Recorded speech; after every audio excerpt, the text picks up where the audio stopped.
essayer de desserrer cette sorte d'opposition frontale qui mettait en face les États-Unis et l'Union soviétique. Donc c'était une façon de dire et de laisser entendre qu'il pouvait peut-être y avoir une autre voie que celle de la confrontation butée. Et donc c'était ça, l'utilisation des mots détente, entente, coopération. Et là je pense que les Turcs étaient assez réceptifs à ce genre d'idée. La rencontre au sommet de nos deux États dans votre capitale peut nous permettre, Monsieur le Président, de mieux préciser comment il faut le faire.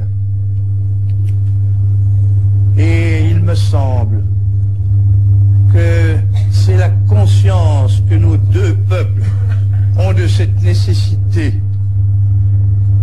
Et c'est la volonté qu'ils ont de voir refleurir leur ancienne amitié qui a inspiré, qui inspire le magnifique accueil que vous-même, le gouvernement turc et la charmante et généreuse population d'Ankara avez voulu nous réserver et dont nous vous remercions du fond du cœur. Je lève mon verre en l'honneur de son Excellence, Monsieur le Président de la République turque, en l'honneur de Madame Sunay, à qui nous sommes heureux de présenter notre respectueux hommage, en l'honneur de la Turquie, vers qui la France porte autant que jamais sa confiance et son amitié. La Turquie était très francophone et très francophile. Et depuis Atatürk, même avant si vous voulez, c'est vrai que l'élite parlait français. Et donc, et en même temps, il y avait un amour pour la France et la langue française, pour des raisons historiques. Et par exemple, là aussi, de façon très concrète, et à l'époque de Gaulle est allé visiter le lycée Galatasaray, qui est un lycée turc, mais qui enseigne à 90% en français. Il y avait, et il y a toujours d'ailleurs, un excellent lycée français qui a formé beaucoup de Turcs, de l'élite turque. D'ailleurs, c'est la raison pour laquelle vous avez beaucoup de personnages turcs de plus de 50-55 ans qui parlent un français tout à fait étonnant, parce qu'ils ont été élèves à Galatasaray, à ce lycée, que le général a visité d'ailleurs. Et puis il avait aussi la conscience de ce qui s'était passé quand il y a eu, après la guerre de 14-18, des troubles extraordinairement sérieux en Turquie. Vous savez que les forces anglaises et françaises étaient intervenues en Turquie après la Deuxième Guerre mondiale, parce qu'il y avait des affrontements extraordinairement sérieux et graves entre les Turcs et les Grecs. C'est la raison pour laquelle d'ailleurs il n'avait pas voulu aller à la ville qui s'appelle Izmir et qui s'appelait avant Smyrne. Ah, le général de Gaulle avait refusé d'aller à Izmir, aller à Smyrne. Oui, il n'avait pas voulu y aller. Parce qu'il y a eu des massacres. Vous savez, il y a eu des massacres de population grecque par les Turcs. Des massacres tout à fait horribles. Et le général a décliné la proposition turque d'aller à Izmir.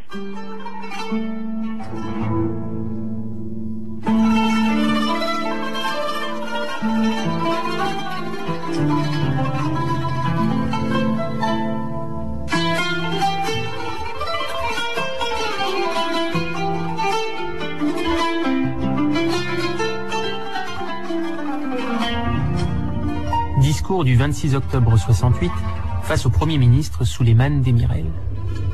Vous et nous sommes solidaires, qu'il s'agisse de la Méditerranée ou de l'Europe ou du monde. La Turquie et la France qui ne prétendent à aucune sorte de domination, mais qui sont résolus à sauvegarder leur intégrité et leur indépendance, estiment et même veulent toutes les deux l'équilibre Mais l'équilibre qu'elles veulent ne doit pas, suivant-elle, résulter de la crainte mutuelle que s'inspirent deux camps en attendant qu'ils viennent à combattre. Cet équilibre doit résulter, suivant vous et suivant nous, n'est-il pas vrai, de la détente et de l'entente entre les nations, du développement de leurs rapports et de leurs échanges pacifiques, de l'aide prêtée par les plus riches en dehors de toute hégémonie à celles qui sont moins bien pourvues, bref, d'un ordre international qui tendrait à établir entre les peuples la liberté, l'égalité et la fraternité. C'est de là que vient, par exemple, dans la question de Chypre, qui vous touche d'une façon si directe et si immédiate, que vient la position française, suivant laquelle aucune solution ne doit aboutir à autre chose qu'à ceci, que les Grecs y soient des Grecs, mais que les Turcs y restent des Turcs. Qui, autre que le général, peut dire des choses pareilles? Alors, ça paraît très bien et ça a beaucoup d'allure en français. C'est pas traduisible en turc tel quel. Pourquoi? Parce qu'il y a deux mots pour dire grec.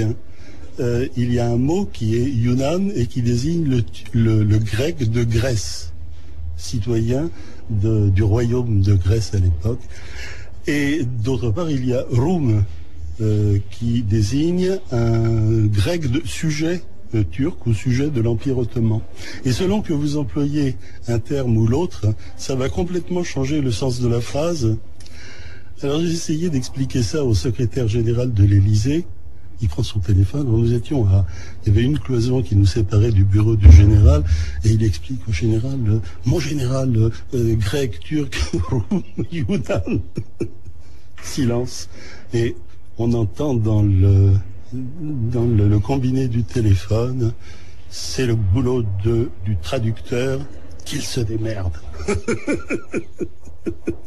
Et finalement, eh bien, après avoir tenu conseil au plus haut niveau scientifique, nous avons convenu que nous allions lâchement trouver une solution qui était d'appeler les Grecs grecs, ce qui en turc ne veut pas dire grand-chose. C'est ce qui a été fait dans la version officielle. Naturellement, le lendemain du discours, les journaux en Turquie ont titré « Le général a dit que les Roums, etc. » Mais au moins, on ne pouvait rien reprocher à la cellule de traduction, ni aux autorités françaises. Je m'en rappelle pas des réactions précises, mais c'était un peu une phrase, comme en faisait souvent le général. Il est difficile d'y réagir immédiatement parce qu'elles sont souvent volontairement ambiguës. Non, mais il voulait dire simplement qu'il y avait deux communautés différentes et qu'elles devaient cohabiter dans l'État chypriote.